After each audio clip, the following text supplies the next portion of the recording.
Hello friends, வணக்கம். இன்றைக்கி என்ன வீடியோவில் பார்க்க போகிறோம்னா டிப்ஸுங்க, கிச்சன் டிப்ஸு தான் பார்க்கலாங்க. முதல் டிப்ஸு, நாம் துவரம் பருப்பெல்லாம் கொஞ்சம் ரேட் கம்மி இருக்கும்போதே வாங்கி வச்சுக்கிட்டோம்னா ஒரு வருஷம் வரைக்கும் அது பூச்சி பிடிக்காமல் நல்லா சூப்பராக அப்படியே இருக்குங்க. அது ஒரு பெரிய பாக்ஸில் நல்லா காய வச்சு எடுத்து வச்சுக்குங்க. அதை நம்ம அள்ளி போடுறதுக்கு ஒரு தொட்டாங்குச்சியில் மேலே அந்த நாரெல்லாம் இருக்கும் பாருங்கள், எல்லாம் க்ளீன் பண்ணி எடுத்து வச்சுருக்கேன். இது சின்ன டப்பாவில் மாதம் ஒருக்கா எவ்வளோ தேவையோ அந்த அளவுக்கு இந்த பாக்ஸ் கழுவி இதில் போட்டு எடுத்து வச்சுக்கணுங்க. டெய்லி பெரிய பாக்ஸ் திறக்க வேண்டியதில்லை, சின்னதில் போட்டு மூடி வச்சுக்கலாம். அந்த தொட்டாங்குச்சியை அதிலே போட்டு மூடி வச்சிட்டிங்கன்னா அந்த ஈரமெல்லாம் அது அப்சர்வ் பண்ணிக்கும், பூச்சி பிடிக்காது. பருப்பு ரொம்ப சூப்பராக இருக்குங்க. பாக்ஸ் போட்டு மூடி எடுத்து வச்சுக்குங்க. அந்த தொட்டாங்குச்சி உள்ளே இருக்கிறனால நமக்கு பூச்சி பிடிக்காது. ஒரு வருஷம் வரைக்கும் அது கெட்டு போகாமல் அப்படியே இருக்கும்.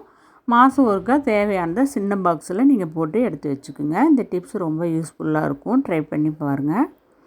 அடுத்த டிப்ஸு, நம்ம உளுத்தம் பருப்பெல்லாம் வாங்கி இது ரொம்ப நாள் வாங்க வேண்டியது இல்லைங்க. ஒரு 6 மாதத்துக்கு ஒருக்கா நம்ம வாங்கினா போதுங்க.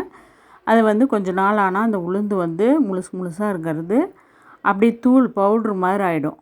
அது இல்லாமல் இருக்கிறதுக்கு ஒரு பிரிஞ்சி இலையும் 2 வரமிளகா, காஞ்ச மிளகா இருக்குது பாருங்கள், போட்டு வச்சுக்கிட்டோம்னா அது பூச்சியே பிடிக்காதுங்க. 6 மாதம் வரைக்கும் அது நல்லாயிருக்கும். ஒரு தடவை காய வச்சு எடுத்து வச்சுக்கிட்டிங்கன்னா போதுங்க, ரொம்ப நாளைக்கு அப்படியே இருக்கும். நீங்கள் வீட்டில் இது மாதிரி உளுந்தெல்லாம் வாங்கினீங்கன்னா இது மாதிரி சேவ் பண்ணிக்கோங்க.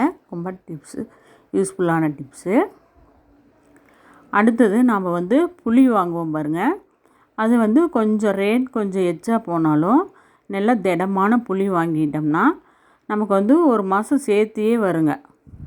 ஒரு 10 ரூபாய் 20 ரூபா எச்சானாலும் இது மாதிரி நல்லா குவாலிட்டியாக வாங்கிட்டிங்கன்னா அதில் கொட்டை இதெல்லாம் இல்லாமல் நல்லா சுத்தம் பண்ணியிருக்கும். புளி கொஞ்சம் புளிப்பும் இனிப்பும் டேஸ்ட்டு கலந்த மாதிரி வாங்கிக்கிங்க. ரசம் சூப்பராக டேஸ்ட்டாக இருக்கும். இதை இப்படி தனித்தனியாக எடுத்து வெயிலில் காய வச்சுக்கணுங்க. வெயிலில் நல்லா காய வச்சுருங்க. நல்லா ஒரு நாள் வெயிலில் காய வச்சுக்கணும். பாதி நீங்கள் கவர் போட்டு ஃப்ரிட்ஜில் வச்சுட்டு மீதி பாதி இருக்குது பாருங்கள், ஃப்ரிட்ஜில் வச்சோம்னா அந்த கலர் கருப்பாகாமல் அப்படியே இருக்கும். அதனால் ஃப்ரிட்ஜில் வச்சுக்கணும். மீதி பாதி ஒரு பாக்ஸ் எடுத்துக்குங்க. நம்ம பிளாஸ்டிக் பாக்ஸு அல்லது பீங்கான் பாக்ஸில் தான் நீங்கள் வைக்கணும், சில்வரில் வைக்கக்கூடாது.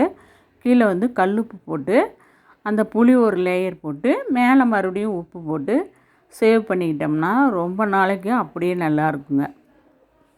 புளி எப்படியும் நம்ம மாதம் வாங்க வேண்டியதில்லை. இது மாதிரி வாங்கிக்கிட்டிங்கன்னா ஒரு 6 மாதம் 1 வருஷம் வரைக்குமே புளி கெட்டு போகாமல் அப்படியே இருக்குங்க. பாருங்கள், உப்பு போட்டேன், மேலே புளி கொஞ்சம் போட்டு, அப்புறம் அதே மாதிரி கல்லுப்பு தான் போடணுங்க, தூளுப்பு போடக்கூடாது. போட்டு எல்லாமே போட்டு மேலே மறுபடியும் உப்பு போட்டு மூடி வைக்கணுங்க. கல்லுப்பு போட்டு மூடி வச்சிட்டிங்கன்னா அது அப்படியே கெட்டு போகாது, அப்படியே இருக்கும். ஒரு பூச்சியெல்லாம் பிடிக்கும், அதில் எதுவுமே இருக்காது. இதே மாதிரி புளி வாங்கினா சேவ் பண்ணி வச்சுக்கோங்க. அடுத்தது, நம்ம சர்க்கரை எப்படி வச்சாலும் அதில் எறும்பு ஏறிக்குங்க. நம்ம டைட்டாக மூடி வச்சாலும் இது பண்ணாலும் கொஞ்சம் சிந்துறதுனால அதில் எறும்பு ஏறிக்கும். அதுக்கு ஒரு பட்டை ஒரு துண்டு போட்டு பாக்ஸ் மூடி வச்சிட்டிங்கன்னா எறும்பு ஏறாது. கிராம்பும் போட்டுக்கலாம், இப்படி பட்டையும் ஒன்று சொருவி வச்சிட்டிங்கன்னா அதில் எறும்பே ஏறாது. நீங்கள் இதே மாதிரி வீட்டில் சர்க்கரையெல்லாம் சேவ் பண்ணி வச்சுக்கோங்க.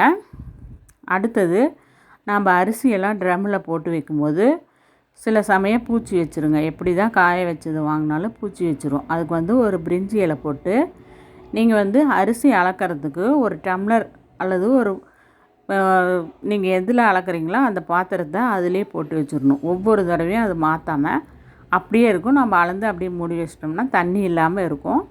ரொம்ப நாளைக்கு அரிசி பூச்சி பிடிக்காதுங்க. ட்ரை பண்ணி பாருங்கள்.